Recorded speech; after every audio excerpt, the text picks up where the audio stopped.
अरुण जी पंजाब से। राधे राधे। राधे राधे महाराज जी मैं आपसे पूछना चाहता हूं कि इंसान में इतनी मैं क्यों है? जितना अमीर बलवान इंसान है उतनी ज्यादा मैं महाराज जी अज्ञान इसको। अज्ञान अज्ञान के कारण मैं है। नहीं देखो, भगवान से बड़ा तो कोई है नहीं। अपने भक्तों की सेवा करते हुए भगवान को देखा गया। भगवान अपने भक्त के लिए रथ हाँक रहे हैं। अर्जुन भक्त है ना, इतने बड़े भगवान होके वहां बैठे हैं जहां अर्जुन की जूतियां हैं मतलब बड़ी विचित्र बात है। एक एक प्रसंग सुनाते हैं हम आपको, महान का जो वास्तविक महान होता है वो कैसा होता है। एक बार भीष्म पितामह जी को बहुत कड़वे वचनों से दुर्योधन ने कहा कि आप सेनापति तो हमारे हो लेकिन पक्ष पांडवों का लेते हो। अगर ऐसा ना होता तो 10,000 महारथियों को रोज मारते हो, एक भी पांडव नहीं मारा गया। जब बार बार वचनों का ऐसा प्रहार किया तो आवेश में आकर 5 बाण निकाल लिए और कहा कल अगर जीवित रहा तो 5 पांडव मारे जाएंगे। अब तो खुशी की लहर दौड़ गई कि भीष्म प्रतिज्ञा होती है। अब ये गुप्तचर लगे रहते थे, दोनों शिविरों में गुप्तचर रहते थे। तो तुरंत गुप्तचर गए और पांडवों से बताया कि तुम्हारे मारने के लिए भीष्म पितामह जी ने 5 बाण निकाल ली और प्रतिज्ञा कर ली। ये बात भगवान श्री कृष्ण को भी, द्रौपदी जी को भी, 5 पांडवों को कोई फिक्र नहीं। भगवान गए और उनका सूचना मिली तुम्हें? बोले हाँ। बोले तुम तो ऐसे सब निश्चिंत बैठे हुए हो, क्यों? तुम्हें कोई विचार, कोई चिंता, कोई भय? बोले कुछ नहीं। बोले क्यों? बोले आप हो ना, जो जिसके चिंता करने वाले आप मुझे इसके विषय में क्या चिंता कर ली? द्रौपदी जी से कहा ऐसा करो, तुम तैयार हो बहु रूप में और यहां से घूंघट करो, आगे चलो और पीछे दासी के कपड़े हमें लाओ। दासी के कपड़े भगवान ले पहले, पीछे पीछे भगवान दासी रूप में, आगे आगे द्रौपदी स्वामिनी रूप में। दरवाजे के पास पहुंचे भीष्म जी, चूंकि महान बाल ब्रह्मचारी, तो बोले पादुका उतारो। पादुका लेकर पीताम्बर में लपेट कर ऐसे खड़े हो गए जैसे दासी खड़ी होती है।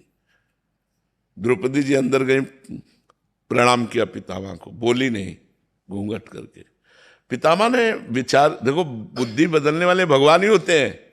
पितामह ने विचार किया अभी दुर्योधन गया हमसे प्रण करवा के, तो उसकी पत्नी आई होगी आशीर्वाद लेने, तो उनका सौभाग्यवती हो। तो द्रौपदी जी ने पर्दा हटाया और कहा वह बात सत्य माने या यह बात सत्य माने आपकी?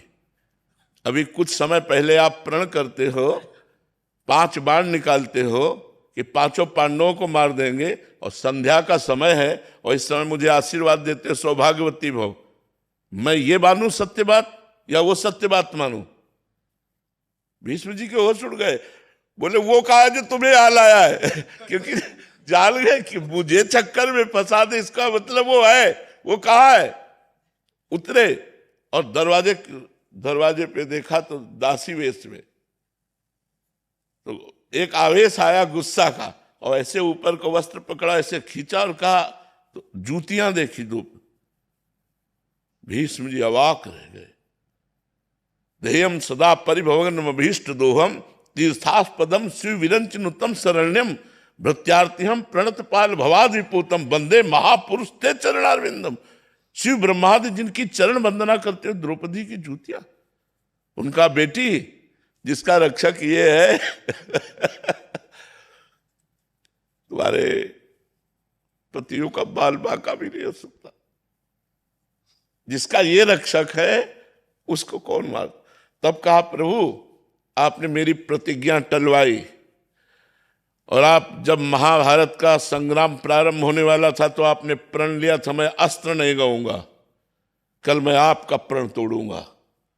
आज आपने मेरा प्रण तोड़ा है, कल मैं आपका प्रण तोड़ूं। भगवान ने कहा भक्ति के लिए अपना प्रण तोड़ना मुझे सहज है, भक्ति के लिए अपना प्रण तोड़ना मुझे, अपनो प्रण विसार, भगत को पूरो प्रण निभाओ।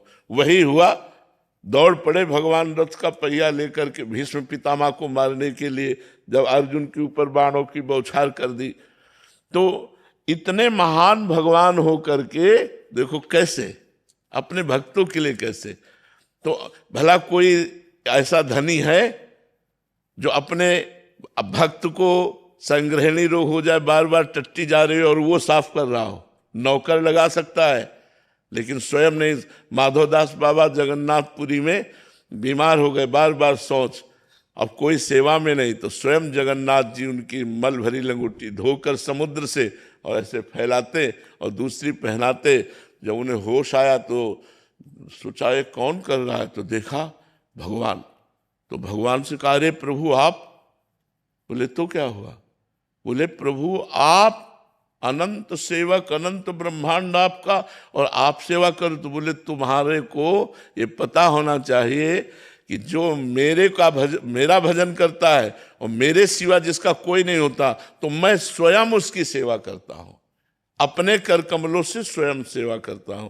तो ये जो अज्ञान है, इसके कारण अहंकार ने, कौन धनी? लक्ष्मीपति से बढ़कर कौन धनी है?